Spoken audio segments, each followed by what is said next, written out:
5 minute का तो आप पीरियड रख सकते हैं। देखिए तेल है, कल भी मिलेगा, कल मिला था, आज मिल रहा है, कल मिलेगा।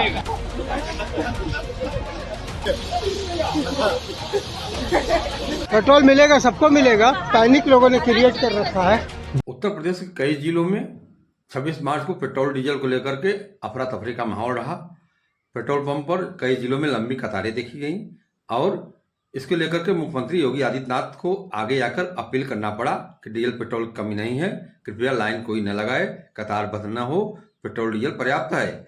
इसी बीच एक नई खबर, अच्छी खबर सामने आई है कि ईरान ने होर्मुज का रास्ता भारत के लिए खोल दिया है, जिससे यह अच्छी खबर है कि ईरान की घोषणा के बाद फारस की खाड़ी के पश्चिमी हिस्सों में फंसे भारतीय मालवाहक जहाज़ों का आवाजाही अब तेज हो जाएगा।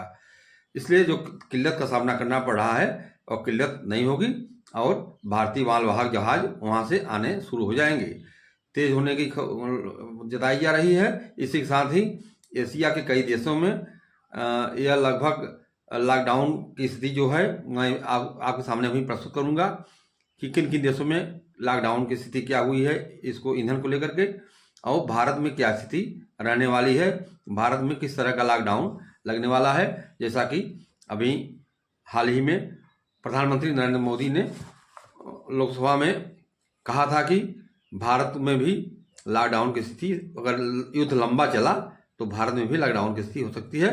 लेकिन एशिया के अन्य देशों में, भारत के पड़ोसी देशों में लॉकडाउन की स्थिति शुरू हो गई है। कहाँ की क्या स्थिति है इसको मैं आपको विस्तृत बताने जा रहा हूँ। अब भारत की स्थिति क्या होने वाली है इसको लेकर के आपको बताने जा रहा हूँ। लेकिन अच्छी खबर यह है कि ईरान ने होर्मुज का रास्ता भारत के लिए खोल दिया है, इसलिए निकट दिनों में भंडारण होगा और अब दिक्कत नहीं हो रहेगी। तो आपको मैं इस खास खबर तरफ ले चल रहा हूँ, आप खबर बने रहें। आपसे निवेदन है कि चैनल को सब्सक्राइब करें, लाइक करें, अपना सुझाव भी हमें कमेंट बॉक्स में अवश्य दें। आपको देखें विस्तृत खबर। ये देखिए दोस्तों, ईरान के स्टेट ऑफ हार्मोन्स का नजारा। यहां पर रोक रखे ईरान ने सभी जहाजों को, और जब तक ईरान की परमिशन नहीं होगी, ईरान की तरफ से आदेश नहीं आएगा, तो किसी भी देश का जहाज यहां से तेल नहीं ले जा सकता। ये पावर है दोस्तों ईरान की, जिसने पूरी दुनिया की इकोनॉमी को हिलाकर रख दिया। जैसा कि आपको मालूम है कि ईरान, इजराइल और यूएसए के बीच युद्ध चल रहा है, जिसमें होर्मुज से आने वाले मालवाहक जहाज बंद हैं, जिसका संकट सिर्फ भारत में ही नहीं कई देशों पर पड़ा है। कुछ देशों में लॉकडाउन भी लग गया है। कैसे लॉकडाउन लगा है, कहाँ कहाँ क्या स्थिति है, आपको बता दें कि श्रीलंका में, बांग्लादेश में, भूटान में, पाकिस्तान में, फिलीपींस में, कंबोडिया में, म्यांमार में, इजिप्ट में, केन्या में, ऑस्ट्रेलिया, न्यूजीलैंड, लाओस आदि जैसे देशों में लॉकडाउन अलग अलग तरीके से लगाया गया है। आपको बता दें कि मेरे सामाजिक साथियों, इन सब देशों में डीजल पेट्रोल की कमी के कारण लॉकडाउन लग गया है। भारत में भी लॉकडाउन जैसी स्थिति के लिए तैयार रहने के लिए प्रधानमंत्री नरेंद्र मोदी ने लोकसभा में बड़ा स्पीच दिया है, आग्रह किया है कि आपको बता दें कि 2020 में जो लॉकडाउन लगा था और महामारी से बचने के लिए, एक दूसरे से दूरी बनाने के लिए लगाया गया था। अब जो स्थिति बन रही है, वर्तमान में लोगों को पास सामान नहीं है, ट्रांसपोर्टिंग ठप होने से लॉकडाउन की स्थिति बन रहा है। आपको बताना चाहता हूं कि उपरोक्त सभी देशों में किस तरह का लॉकडाउन लगा है। जैसे मैं देशों का नाम लिया हूं, उन देशों में किस तरह का लॉकडाउन लगा है, तो सबसे पहले मैं बात करने जा रहा हूं श्रीलंका का। कि साथियों, श्रीलंका में सप्ताह में बुधवार को पूरी तरह बंद कर दिया गया है, एक दिन का लॉकडाउन है। वहां ईंधन की समय सीमा भी तय कर दी गई है। मतलब कि ईंधन की कमी का असर यह है कि वहां पर यह आदेश दिया गया है कि निर्धारित समय पर और निर्धारित अलग अलग मात्रा में ही डीजल पेट्रोल मिलेगा। श्रीलंका की सरकार ने तय किया है कि बाइक में 200 तो कार में 1000 का ही ईंधन मिलेगा। इसी तरह बात करें बांग्लादेश में, तो वहाँ 8 मार्च से ही रेसलिंग शुरू कर दिया गया है, क्योंकि यहाँ पर डीजल पेट्रोल की भारी कमी है। वहाँ पर 4 उर्वरक संयंत्र बंद कर दिए गए हैं, ऑनलाइन क्लासेस चल रहे हैं, 5 घंटे की बिजली कटौती भी हो रही है बांग्लादेश में। और अब बात कर रहे हैं भूटान की। साथियों, भूटान अपना छोटा सा देश है, इसी तरह भूटान की स्थिति है। वहाँ पर डिब्बे में ईंधन देना बंद कर दिया गया है, जो कि भारत में पहले से ही प्रतिबंधित है।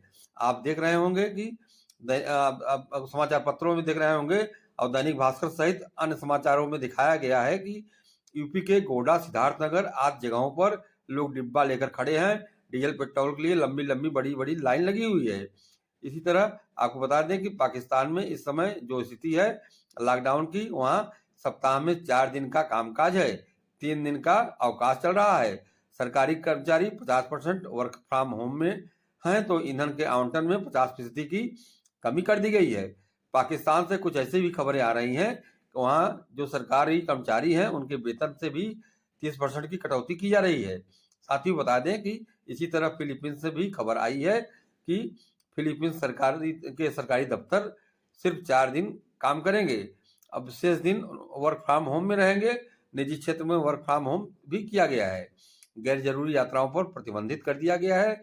सार्वजनिक वाहनों से में भी वहां पर ईंधन दिया जा रहा है। यह नियम लागू किया गया है। बता दें कि स्थानीय पेट्रोल पंपों को अक्सर बंद होने की भी खबर मिल रही है। निजी वाहनों में RD1 का प्रयोग किया जा रहा है। जैसे कि आपको याद होगा दिल्ली में कुछ साल पहले वहां के मुख्यमंत्री रहे केजरीवाल ने किया था। आपको बता दें कि दुनिया के कई देशों में इस तरह का नियम लागू किया जा रहा है। हो सकता है कि भारत में भी कुछ 1-2 दिन में ऐसा ही कुछ नियम लागू कर दिया जाए। साथियों, कंबोडिया देश में भी वर्क फ्रॉम होम लागू हो गया है। सार्वजनिक वाहनों को बढ़ावा दिया जा रहा है। निजी वाहनों को बंद कर दिया गया है। अगर गैर जरूरी आवश्यक न हो तो बंद रहेंगे। आपको बता दें कि कंबोडिया में 1/3 पेट्रोल पंप बंद हो गए हैं। दोस्तों, इसी तरह म्यांमार, जिसे बर्मा कहा जाता है, बर्मा देश में भी यही स्थिति है। वहाँ RD1 का नियम लागू कर दिया गया है। अधिकतर पेट्रोल पंप बंद हैं। गैर आवश्यक यात्राओं को सरकार ने बंद कर दिया है। इसी तरह इजिप्ट देश की लगभग स्थिति वही है। यहाँ मॉल, रेस्टोरेंट, दुकानें बंद हैं। सरकारी कार्यालय अधिकतर बंद चल रहे हैं, वर्क फ्रॉम होम में है। रोशनी वाले बड़े बड़े विज्ञापनों को भी बंद कर दिया गया है, क्योंकि यहाँ बिजली की संकट भी है। बिजली की समस्या उत्पन्न हो गई है। इसलिए मेरे समाजी साथियों, केन्या देश में भी ईंधन की बचत शुरू कर दी गई है। अपने अब एशिया में ही पड़ता है केन्या, वहाँ भी ईंधन की बचत शुरू कर दी गई है। निर्यात पर प्रतिबंध लगा दिया गया है। अधिकतर पेट्रोल पंप वहाँ भी बंद हैं। आपको बता दें कि न्यूजीलैंड में भी सरकार विकल्प पर विचार कर रही है। हफ्ते में 1-2 दिन बंद कर दिया जाए और हफ्ते में 1 दिन लॉकडाउन लगे। हफ्ते में 1 दिन गाड़ियां चलाने पर प्रतिबंध कर दिया जाए। न्यूजीलैंड में अभी खबर आ रही है कि वहां पर 11,000 फ्लाइट प्रतिदिन रद्द कर दिया गया है। आपको बता दें कि भारत सहित दुनिया भर में खबरें आ रही हैं कि फ्लाइट में डालने वाला कीमती ईंधन भी खत्म हो रहा है, सीमित है। इसलिए सारे देश अपने हवाई जहाज को सीमित कर रहे हैं, बंद कर रहे हैं, रद्द कर रहे हैं। आपको बता दें कि स्लोविया देश में भी खबर आई है। यहाँ भी यही स्थिति है। यहाँ पर ईंधन में कमी बढ़ती जा रही है। यहाँ कार में हफ्तों में 30 लीटर ईंधन दिया जा रहा है। आपको बता दें कि जो स्लोविया देश है, यहाँ पर पेट्रोल पंप पर जा रहे हैं लोग, तो वहाँ सिर्फ 1 हफ्ते के लिए 30 लीटर डीजल दिया जा रहा है, डीजल पेट्रोल। इसी तरह लाओस की स्थिति है। यहाँ पर पूरी तरह से वर्क फ्रॉम होम और रिमोट मीटिंग आदि की शुरुआत कर दी गई है। अब इन सभी देशों की स्थिति आपने देखी मेरे सामाजिक साथियों। अब आप देखिए भारत में कैसे लॉकडाउन लग सकता है।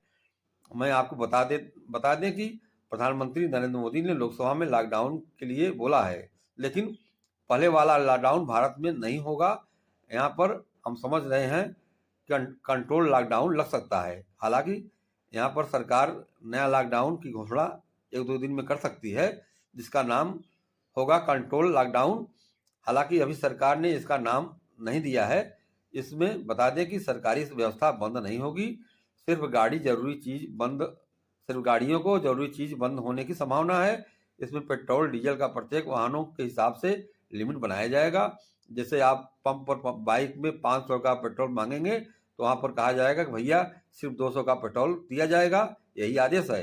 कार में भी सिर्फ 1,000 रुपये तक का ही डीजल भरा जाएगा। इस तरह का अनुमान लगाया जा रहा है कि हालांकि 1-2 दिन में प्रधानमंत्री खुद क्लियर कर देंगे। हालांकि आज उन्होंने राज्य के मुख्यमंत्रियों से बात करके इस विषय में अपनी समझेंगे और जानकारी शेयर करेंगे और उनको कैसे क्या करना है गाइडलाइन भी देंगे। आपको बता दें कि स्टेट ऑफ हॉर्मुज से 90% ईंधन भारत को आता है, कतर आदि देशों से। हालांकि इसके पहले भारत के 5 मालवाहक जहाज हॉर्मुज से आ चुके हैं। अभी भी खबर आ रही है कि ईरान ने हॉर्मुज का रास्ता भारत के लिए खोल दिया है। आपको बता दें कि ईंधन की कमी के कारण देश के अलग अलग हिस्सों में एलपीजी सिलेंडर का ब्लैक मार्केटिंग भी शुरू हो गया है। जैसे खबरें आए हैं कि दिल्ली, गुड़गांव आदि की जगहों पर 4500 में एलपीजी मिल रहा है। सरकार इस पर रोक लगा रही है। उत्तर प्रदेश में मुख्यमंत्री योगी आदित्यनाथ भी सतर्क दिख रहे हैं, जिससे यहाँ के लोगों को अभी राहत है। आपको बता दें कि भारत में भी सरकारी दफ्तर वर्क फ्रॉम होम पर जा सकते हैं। गैर जरूरी दुकानें बंद रहेंगी। अगर हम बिजली की बात करें तो देश में कोयला की कमी नहीं है। सरकार का कहना है कि हमारे पास पर्याप्त मात्रा में कोयला है। बिजली आपूर्ति निर्बाध ढंग से चलती रहेगी, बाधित नहीं होगी। आपको बता दें कि आप सीमित मात्रा में ईंधन भरवा सकते हैं। आवश्यक कार्य से ही बाहर निकल पाएंगे। अगर भारत में कंट्रोल लॉकडाउन लगेगा तो आपसे पुलिस भी पूछताछ कर सकती है कि आप कहाँ जा रहे हैं, कहाँ से आ रहे हैं, क्योंकि ईंधन आप भले अपने पैसे से डलवा रहे हैं, लेकिन दे तो सरकार ही रही है। भारत में इस समय क्या स्थिति है समझिए। ईरान का जो स्टेट ऑफ हॉर्मुज है, वहाँ से भारत ही नहीं दुनिया भर की 20% ईंधन इसी रास्ते से होकर आते जाते हैं। ईरान, इजराइल और यूएसए के वजह से हॉर्मुज का रास्ता बंद कर दिया गया है। जो भी जहाज कतर आदि से आ रहे हैं उस पर ईरान मिसाइल चला दे रहा है। इसलिए स्टेट ऑफ हॉर्मुज से ईंधन वाले जहाज का ट्रांसपोर्टिंग नहीं हो पा रही है, जिसके वजह से दिक्कत हो रही है। भारत में लगभग 60% एलपीजी ईंधन इंपोर्ट यहीं रास्ते से हो रहा है। 90% रूट हॉर्मुज से ही आता है, मतलब कि 90% हिस्सा हॉर्मुज से ही है। इसलिए एलपीजी को लेकर देश में संकट है। सरकार इस पर सतर्क नजर रखते हुए काम शुरू कर दिया है। घरेलू उपयोग के लिए प्राथमिकता दी जा रही है। इंडस्ट्रियल और कमर्शियल की एलपीजी सप्लाई में कटौती की जा रही है, जिसमें लगभग 60 से 70% घटा दी गई है। आपको बता दें कि एलपीजी की कीमत 60 रुपये तक बढ़ा दी गई है। ब्लैक मार्केटिंग का हाल आप जान रहे होंगे, आप जहाँ हैं वहाँ आप देख रहे होंगे, आप भी ले रहे होंगे। इसी में मैं आपसे यह सवाल कर रहा हूँ कि इस समय आप लोगों के यहाँ ब्लैक मार्केट में गैस सिलेंडर की कीमत क्या है, कितने कीमत में सिलेंडर मिल रहा है आसानी से, आप मुझे कमेंट बॉक्स में बताइएगा, ताकि मुझे भी अंदाजा लग सके कि गैस सिलेंडर की क्या स्थिति है और लोग भी जान सकें, सरकार भी इस स्थिति से अवगत हो जाए। डीजल पेट्रोल पर आधिकारिक रूप से तो रसलिंग नहीं लगाई गई है, लेकिन पैनिक बाई हो रहा है, मतलब लोग पैनिक होकर खरीद रहे हैं। आप न्यूज में देख रहे होंगे कि आउटर इलाके में लोग डीजल पेट्रोल के लिए लंबी लाइन लगा रहे हैं, जिससे लोगों में भ्रम फैल रहा है।